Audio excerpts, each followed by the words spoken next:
कि मौत क्या होता है। पौलुस को ये क्लियर समझ में आ गया था कि मौत के मतलब क्या है। हमको ये सच्चाई पता नहीं है, तो पहला सच्चाई तो उतना हमको समझ में नहीं आएंगे। मेरे प्रियो, इस दुनिया क्या है। काफी बार हम सोचते हैं कि हमारा दुनिया का मतलब किसी भी रीति से जिंदगी चलाना है।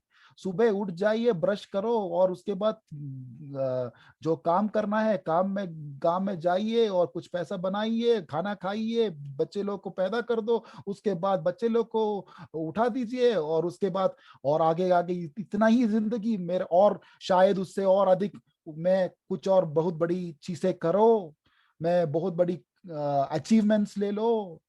ये सब चीज नहीं है जिंदगी। काफी बार हम बहुत बार हम इतना हम हम डिसीव्ड हो जाता है।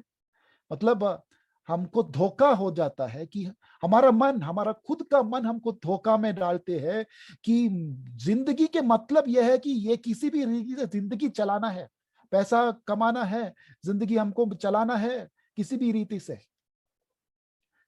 ये तो है साधारण, इस दुनिया का सोच ऐसा है कि हमको। लेकिन जो व्यक्ति यीशु मसीह को जानने वाला, एक एक व्यक्ति को एक चीज समझ में आ जाता है कि ये एक जिंदगी कुछ बड़ी चीज नहीं है।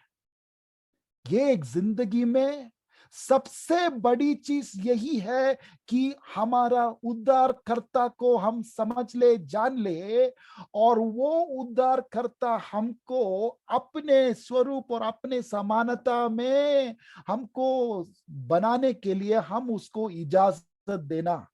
मतलब हम एक एक जन पाप में जन्म हो गया है और उस पाप में हम परमेश्वर से दूर था, लेकिन जिस दिन हमने विश्वास किया यीशु मसीह ने हमारे लिए क्या किया है, उस दिन से लेके हमारा जिंदगी तो एकदम बदल गया है। मतलब हम ये समझ रहा है कि यीशु मसीह ने हमारे लिए क्या, परमेश्वर ने हमारे लिए क्या किया है। हमारा पाप उन्होंने लेके हमको उसका धार्मिकता हमको दे दिया और हमको धार्मिक बना दिया। और उसके बाद से लेके परमेश्वर एक चीज हम सब लोग का जिंदगी में कर रहा है, हमको ऑपरेशन कर रहा है। क्या ऑपरेशन? हमारा सबके अंदर कैंसर है, आत्मिक रूप में बड़ी बड़ी कैंसर है। उस सारी चीज से लेके हम स्वर्ग में नहीं जा सकते हैं। हमको काटना है, हमको काट काट के ऑपरेशन करके उसी चीज को निकालने वाला हमको शुद्ध कर रहा है। मेरे प्रियो, परमेश्वर पता है क्यों कर रहा है? क्योंकि जिंदगी का मतलब इतना ही है कि हमारा जिंदगी, जो व्यक्ति परमेश्वर को जान लिया, उन्होंने जो किया है उसको जान लिया और विश्वास किया है, उसका उस दिन से लेके परमेश्वर यही चीज कर रहा है कि हमको उनका पुत्र यीशु मसीह का जैसा हमको बना रहा है। मतलब परमेश्वर को हमारा उस दिन गिना हुआ उस दिन तक समय है जब हम अपने आप को परमेश्वर के हाथ में हम समर्पित करता है, तो परमेश्वर हमको बदलते ही रहता है। हमारा जिंदगी पूरा ये बदलने वाला समय है। परमेश्वर बदलते, हम बदलने के कारण कार्य में नहीं बोल रहा है, लेकिन परमेश्वर हमको एकदम काट काट के निकालता है, वो कैंसर को काट काट के निकालता है, ताकि अंत में हम यीशु मसीह के जैसा हो जाइए। क्यों पता है? क्योंकि जिंदगी तो शुरू नया नहीं हुआ भैया, मेरी बहन, जिंदगी शुरू नहीं हुआ है। मैंने मेडिसिन पढ़ाई करने से पहले मैंने एंट्रेंस एग्जाम लिखा था, एंट्रेंस एग्जाम के लिए पढ़ाई किया, एंट्रेंस एग्जाम लिखा, उसके बाद मुझे मेडिसिन को मिला एडमिशन। पता है जिंदगी ऐसा है कि एंट्रेंस एग्जाम लिखने के जैसा है। परमेश्वर हम सब लोग को उस सच्चाई को दिखाते हैं, जो लोग वो सच्चाई को विश्वास करके उसको पकड़ते हैं और उस परमेश्वर का रास्ते के अनुसार, मतलब मेरा पुस्तक पहले ही लिखा है और उस पुस्तक में ये जिंदगी में परमेश्वर मेरे लिए नियुक्त किया हुआ चीज भी लिखा है। जो लोग उस परमेश्वर को पकड़ते, परमेश्वर मैं नहीं चाहता है कि और एक पुस्तक को लिखने के लिए, मैं चाहता है आपका, आपने जो जगत के उत्पत्ति से पहले ही लिखा हुआ उस पुस्तक को मैं देखना चाहता हूं परमेश्वर। आप उसको खोल लीजिए परमेश्वर, और मेरे एक एक दिन के बारे में आप मुझे दिखा दीजिए। मैं मेरा खुद का सोच के अनुसार मेरा जिंदगी को चलाना नहीं चाहता है प्रभु, लेकिन आपने मेरे लिए नियुक्त किया उस रास्ते में मैं चलाना चाहता है प्रभु। आप मेरे लिए वो पुस्तक तो खोल के मुझे थोड़ा थोड़ा करके दिखाते रहो प्रभु, ताकि आपका उस रास्ते में मैं चलते ही रहेंगे, ताकि मेरा इस जिंदगी का इस समय में आप मेरे को बदलते रहेंगे और आपका पुत्र यीशु मसीह के जैसा बनते रहेंगे, ताकि मेरा दिन के अंत, मेरा अंत आने के समय तक मेरा जिंदगी ऐसा बदल जाएंगे कि मैं मेरा यीशु के समान हो जाएंगे, ताकि मैं सही जिंदगी में प्रवेश कर सकता है। और वो सही जिंदगी कहाँ है मेरे प्रियो? जब हमको इस दुनिया में मौत आता है, वो मौत तो मौत नहीं है मेरे भाई। यही सबसे हमको हमको छुड़ाने वाला रहस्य है। ये जो लोग को प्रभु को जानते हैं कि मौत मौत नहीं है। क्यों? क्योंकि जिस समय इस दुनिया से हम मौत, हमारा शरीर मर जाता है, हमारा प्राण तो कभी भी नहीं मरेंगे। आप यीशु मसीह को जानते हैं या ना जानते हैं, हमारा प्राण कभी नहीं मरते हैं। लेकिन जो लोग यीशु मसीह को जानते हैं, उनको विश्वास करते हैं और परमेश्वर को इजाजत देते हैं, हे प्रभु मेरे को बदल दो, और परमेश्वर उनका जिंदगी में काम करके उनको अपने पुत्र यीशु मसीह के जैसा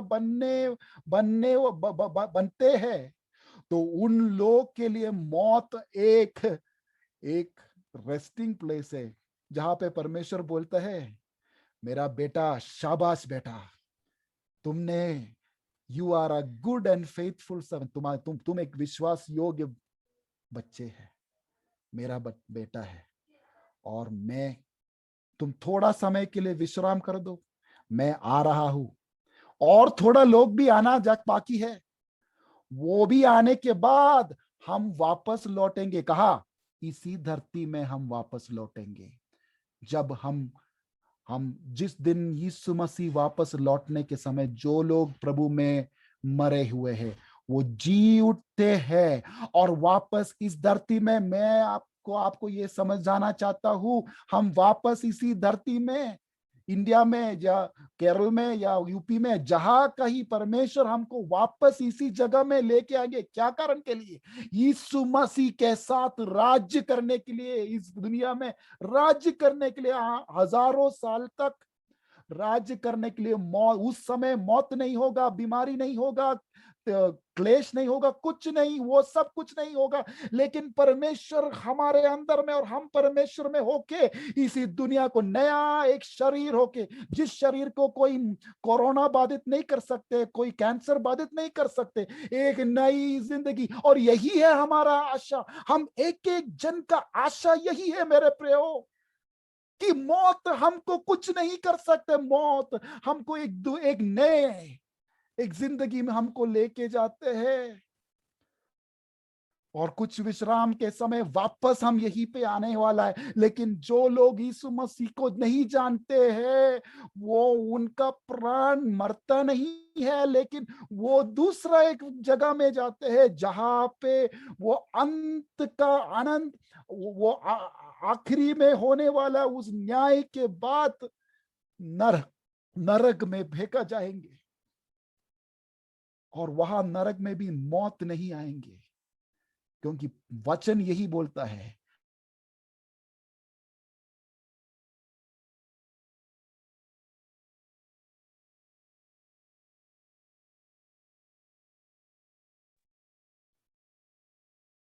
हेलो? यस सर, या नेटवर्क प्रॉब्लम हो गया। Okay sorry.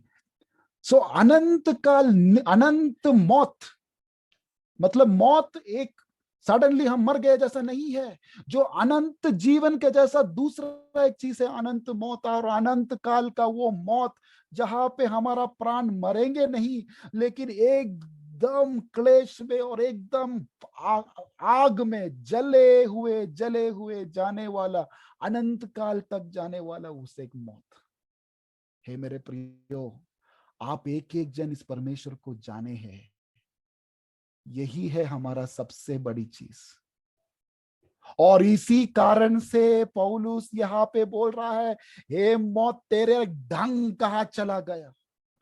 क्योंकि पौलुस को ये समझ में आता है कि मौत उनको हार नहीं सकते हैं। जो लोग यीशु मसीह को जाने हैं और उस पुस्तक को देखे हैं, पुस्तक के बारे में समझे हैं, और उस पुस्तक के पीछे, हे परमेश्वर तेरा इच्छा मेरे जिंदगी में पूरे हो जाए, वही प्रार्थना से आगे जाने व्यक्ति लोगों को मौत एक डर नहीं हो जाता है।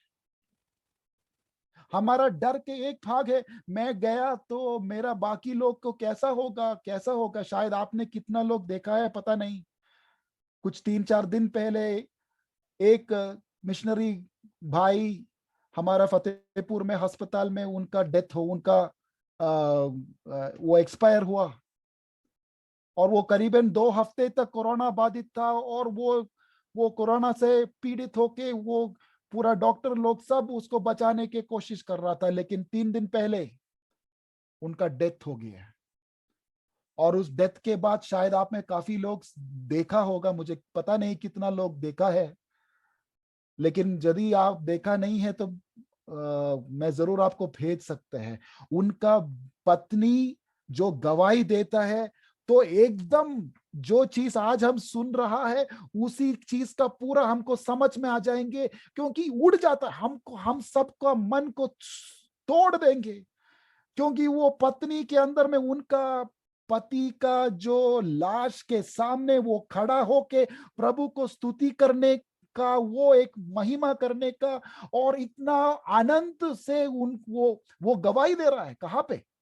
उनका पति का, वो और उनका पति और उनका छोटी बेटी यूपी में, एकदम यूपी नेपाल बॉर्डर में वो सेवकाई कर रहे थे, और वहीं से लेके ऐसा हो गया, बहुत कम उम्र का है, शायद 30 कुछ होगा, और या 30 से भी कम होगा।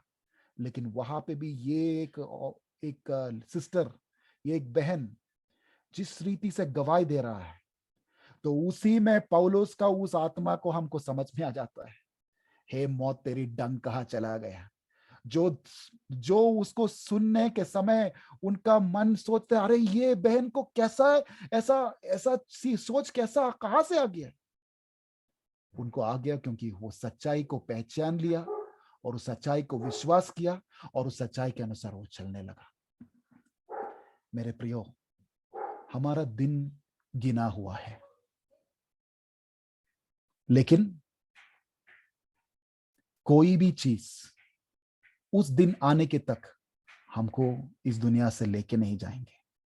हम जितना भी हम कोशिश कर, जितना भी हम प्रयास करेंगे कि हमारा जिंदगी को बचाने के लिए कितना भी कोशिश करेंगे, तो भी उस दिन आने के तक हमको जाना ही जाना है। लेकिन उसके दूसरी भाग यही है कि उस दिन आने के तक कोई भी चीज, हमारा शत्रु हो या हमारा कोई बीमारी हो या शैतान हो, कोई भी चीज हमारा इस जिंदगी को नहीं निकाल सकता है। और जब हमको ये एक चीज में हम विश्राम करने लगता है, तो हम सच में विश्राम हमको महसूस करेंगे। यदि हमारे अंदर में कोरोना आएंगे तो भी उस समय भी हम देख सकते हैं, परमेश्वर ये कोरोना शायद मेरे अंदर में आया होगा, लेकिन मुझे पता है आप पूरा कंट्रोल में है, और यदि आपका इच्छा के अनुसार मेरा दिन आ गया है, तो मुझे पता है कि मैं कहाँ आ रहा है। मुझे पता है कि मैं सच सच में मैं जिंदगी प्रवेश कर रहा है, मौत में नहीं जा रहा है। मौत नहीं है, लेकिन मौत जिंदगी है। इसीलिए पौलुस और एक चीज भी बताता है कि मेरे को मरना मतलब वो मसीह है, जीना है तो भी। For me to live is Christ and to die is gain.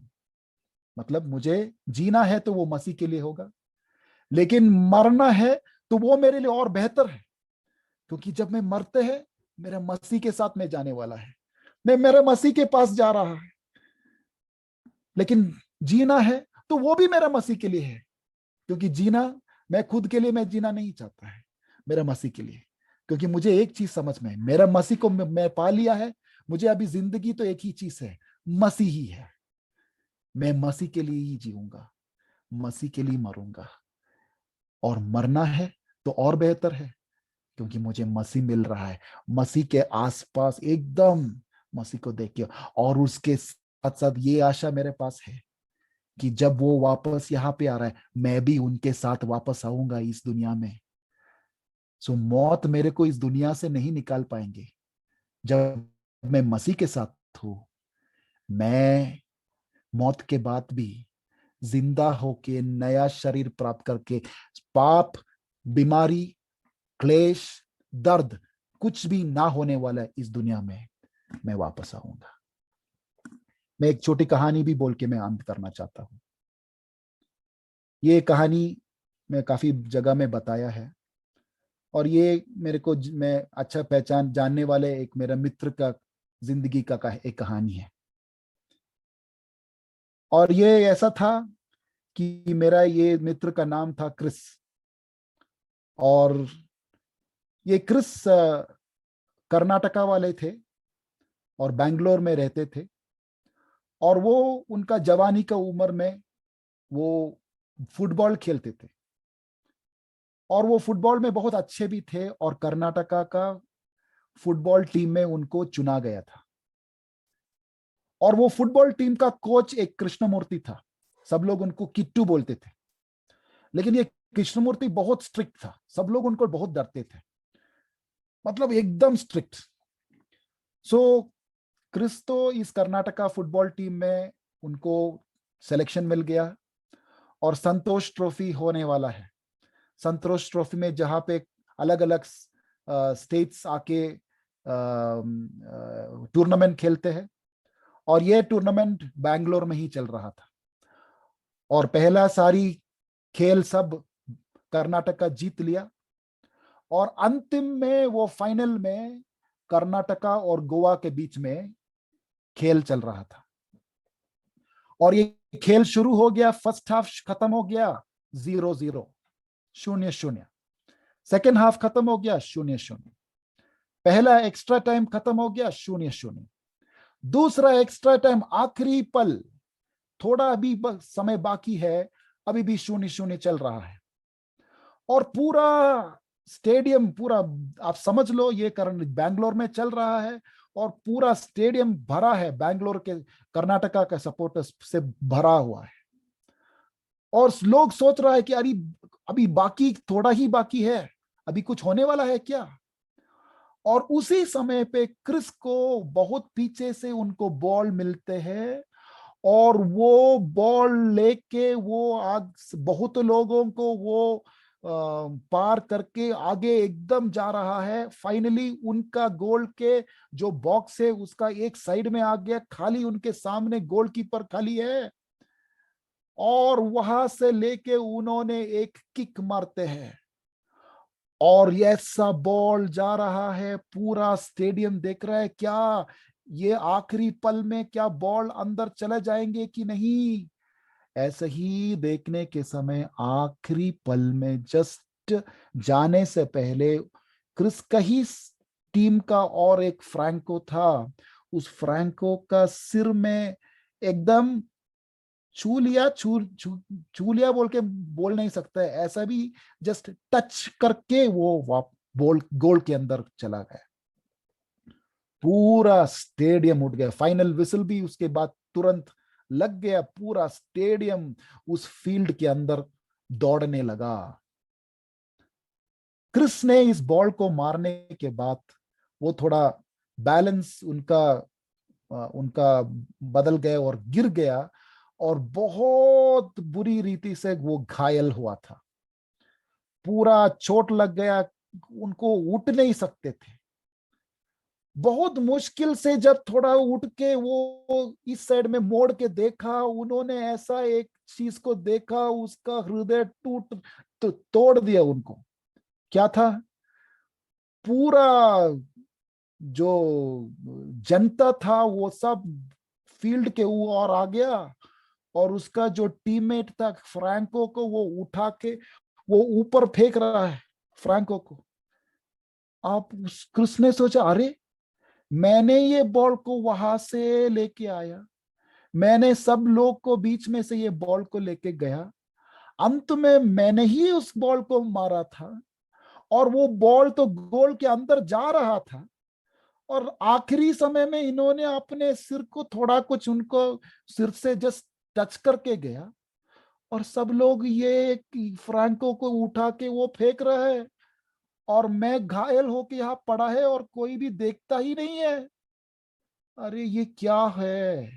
एकदम वो उदास हो जाता है।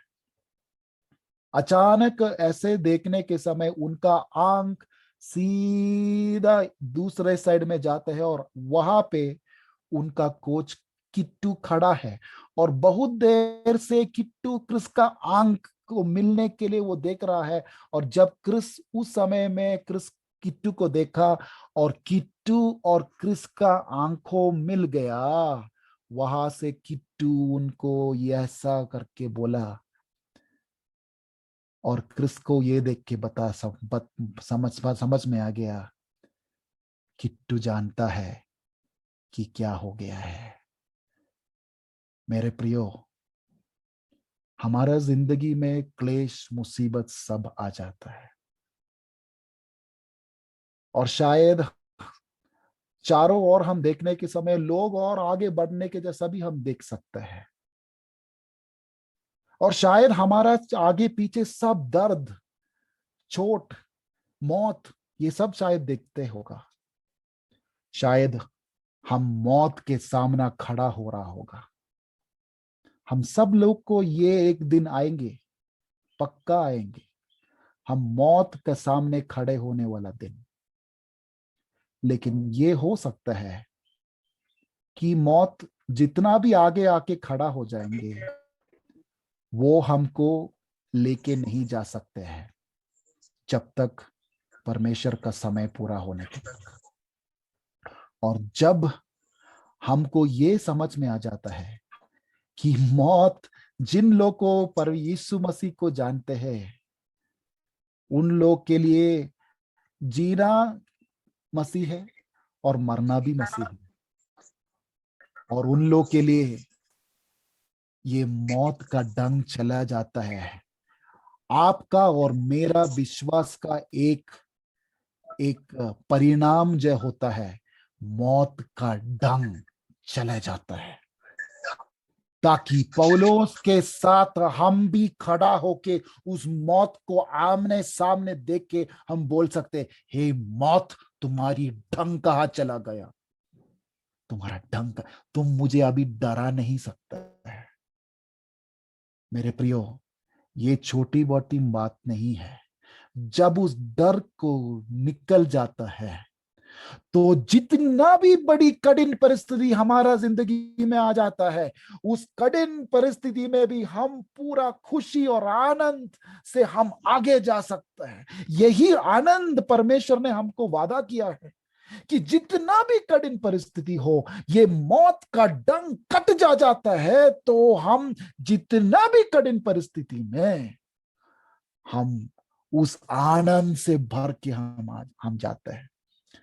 संडे स्कूल में हम ये एक गाना सीखते थे, with Christ in the vessel I can smile at the storm. Yeshu Masih मेरे नाव में है तो ये तूफान को देख के मैं मुस्कुरा सकते हैं। मेरे प्रियो, ये वचन का जो सच्चाई जब हमको समझ में आता है, तो वचन का ताकत भी हमारे अंदर में आता है, और इस जिंदगी को चलाने के लिए और परमेश्वर को जो मेरा जिंदगी से करना है उसको करने के लिए हम उनको इजाजत देने के लिए, और इस जिंदगी से प्यार ना हो लेकिन सही आने वाला जिंदगी में हमको उसके लिए आशा रही, आशा से हम देख सकते हैं हो प्रभु आप मुझे तैयार कर रहा है उस जिंदगी के लिए, और मैं उसके लिए मैं वेटिंग कर रहा है। पौलुस वही चेक कर रहा था, प्रभु मैं उस दिन के लिए वेटिंग कर रहा है, उस दिन के लिए वेटिंग कर रहा है। मेरे प्रियो, इस वो बहन का गवाही आप जरूर सुन लीजिए, यदि आप सुना नहीं है तो जरूर सुन लीजिए। मैं जरूर अबे ब्रदर को वो भेज सकते हैं, यदि उनका पास नहीं आया है तो भेज सकता है, नहीं तो जरूर आप सुन लीजिए, क्योंकि जो आज मैंने बताया हुआ है उसका सही गवाही होके उस बहन बता रहा है। मेरे प्रियो, डर हमको, मौत का डर हमको बर्बाद करेंगे, लेकिन मौत का डंग को हम काट सकते हैं और हमारा जिंदगी उस आनंद से आगे लेके जा सकता है। मैं विनती करूंगा अबे ब्रदर से ही प्रार्थना करके अंत करने के लिए।